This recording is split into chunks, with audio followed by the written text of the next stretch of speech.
Hi everybody, this is Eva from SocaMom.com. I'm really glad that you are here with me today. If you are watching this on YouTube, please like, subscribe, and hit the notifications to make sure that you can find out when our next video will be posted. If you're watching this from the Facebook group, welcome.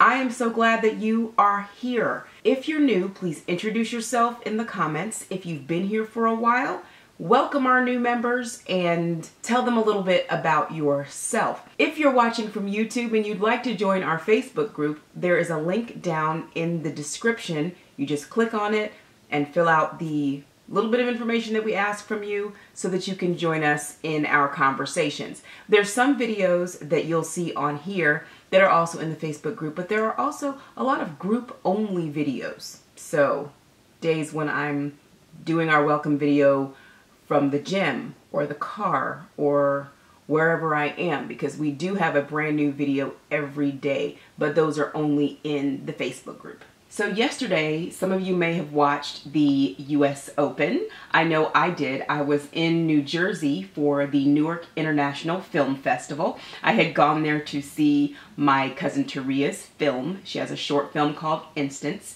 If you want to hear more about that and possibly go to a screening at another film festival, please check out her Instagram. I'll have a link in the description down below. But while we were waiting for the movie to start, we had gone over across the street to Applebee's and we were watching it on the screen at the bar. So my kids, you might hear some noise, some screaming, some yelling, something like that. But right now they are catching up on it on the DVR. They had it recorded because they weren't going to be there to watch it. So they're, getting filled in on all the drama and why everybody is all up in arms about the match between Serena Williams and Naomi Osaka. So many of us were watching it and Serena fans were pretty disappointed. I happen to be a fan of Serena Williams and I was disappointed. Before I get started, I will say a huge congratulations to Naomi Osaka.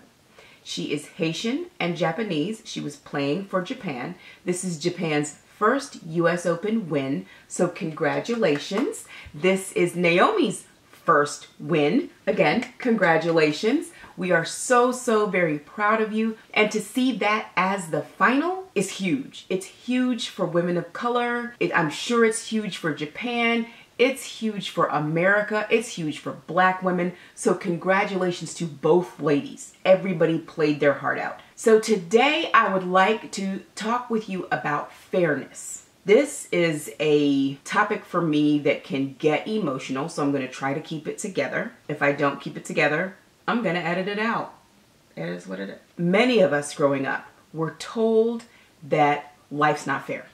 If something happens to you and you say, that's not fair, the first thing that an adult, your parent, your grandparent, the first thing that they're going to say is, well, life's not fair. But what I believe as a parent now looking back on it, as a parent who has often said, well, you know what? Life's not fair. That should not be the end of the statement. Some things happened during the US Open that ended up, I'm not going to say costing her the match because we can't predict the future. We don't know if she was going to win or if she wasn't going to win, but she did not have the chance. She did not have a fair opportunity to show whether or not she could win, whether or not she could come back. It was unfair. And I wouldn't say that the match itself was unfair. I would say the treatment was unfair. If the same thing happened to a man or if the same thing was done by a man or was done in previous matches, it was not punished in the same way. So eventually, right or wrong, you start to believe in this myth of equality and fairness, especially in sports. And then you get this kind of reality check that says, you know what? Like your mom said, like your dad said, like your teacher said, life's not fair. I believe that should not be the end of the statement. There should be more to that statement, life's not fair, because it's true. It is a true statement. However, at the end of that, when you're talking to your children, your students, your mentees, and you have to prepare them for the fact that life is not fair, please add on the statement, but it should be. Because that leaves it open for that person to change the way that the world is, the way that life is. So let's just say that you've been taught your whole life that life is not fair, and you've been on the receiving end of that unfairness the entire time. So let's say you have an opportunity to be just,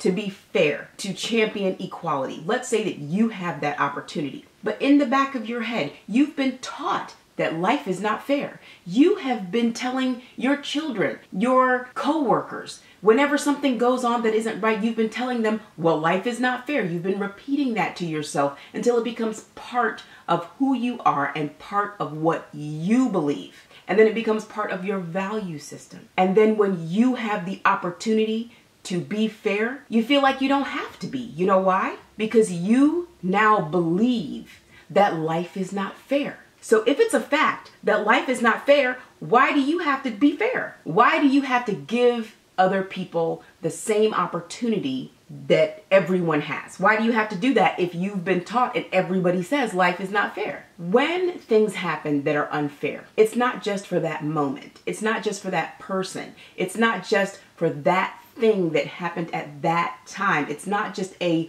moment of disappointment for one person who was treated unfairly. And a prime example of that is what happened last night, because those should have been tears of joy that Naomi was crying. She did an amazing thing. When I tell you, I was like, ooh, when some of those shots went by, I was like, oh, this girl did not come to play. She came to win, and she got out there and she did her thing, and she deserved the same opportunity that Serena Williams had. And Serena Williams deserved the opportunity to try to beat her. When the judge was unfair, it did not only rob Serena of her opportunity to come back or to win or to try her best to possibly walk away with that trophy. She was not the only casualty of that judge's unfairness because of the bias and the way that Serena was treated. That's a whole other video, but it's a real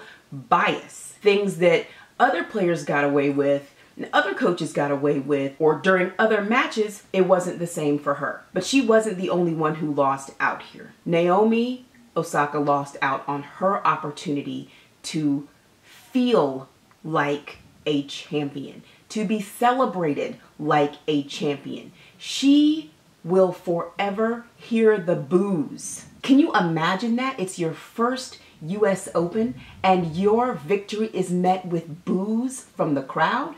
And I will give it to Serena. It was beautiful when she hugged her afterwards. That is something that almost took me out of it. It had me all choked up because she knows what it's like to win and be booed. She was met with boos coming onto the court and left with a trophy to boos. So she knows what that thing feels like. More than one person lost yesterday. When you have the opportunity to share with a mentee or a family member, if they feel like they haven't been treated fairly, if something has happened to make them feel the playing field is not level, and you are the one to tell them, hey, you know, life is not fair, please make sure that you tell them immediately after that, but it should be. Life should be fair. It isn't, but it should be. So it's Spiritual Sunday. I'm a Christian, and I have some verses that I've put in the description below that you can reference when you're talking about fairness with your family and friends,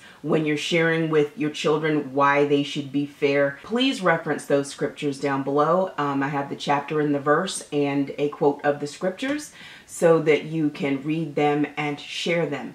Thank you so much for joining me on this Spiritual Sunday. Again, if you're in the Facebook group and you're new, please comment down below and tell us a little bit about yourself. If you've been in the Facebook group for a while, comment down below and welcome our new members. If you're watching this from YouTube, please like, subscribe, and hit the bell to get the notifications so that you will be here for all of our new videos when they come out, okay? Take care and have a fantastic week.